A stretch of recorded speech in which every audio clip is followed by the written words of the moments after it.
नमस्कार मित्रहो, मी ॲडव्होकेट गौरव बोर्डे.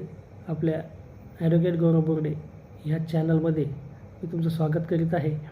आणि बरेचसे माझे मित्र, माझे जे संबंधी आहे की मला कोर्टात काम करीत असताना मी एक विषयक सहाय्यक सरकारी अभियोक्ता म्हणून काम पाहत आहे.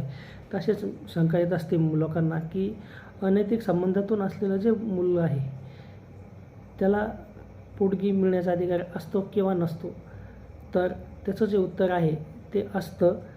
ते बऱ्याचशा कोर्टात न्यायनिवाडेसुद्धा आलेले आहेत.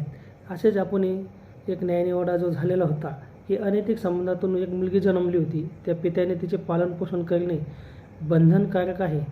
जरी विवाह नाकारला असला पण अज्ञात मुलीच्या प्रतिवादीची अनावरस कन्या आहे हे आढळून आलं असेल तर ती पोटगी मिळण्यास पात्र आहे, असा न्यायनिर्णय कोर्टाने दिला होता, मेहरबान कोर्टाने.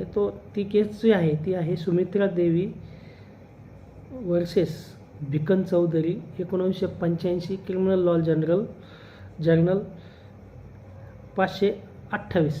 ह्या केसमध्ये असा न्यायनिवाडा दिलेला होता. आणि अजून एक की अगदी अनावरसत अज्ञान बालक, म्हणजे एकदम छोटंसं बालक असेल, अज्ञान असेल, ते देखील सुद्धा पोटगी मागण्यास पात्र ठरते. असंच एका अजून एक केसमध्ये म्हणजे गोकुळ बिहारी नाईक विरुद्ध Panush Kumar Naik 1985, criminal law journal 861. ह्या केसमध्ये सुद्धा मेहरबान कोर्टाने त्यांना पोटगी दिली होती. त्यामुळे अनावरस मुलं देखील सुद्धा पोटगी मिळण्यास पात्र ठरते.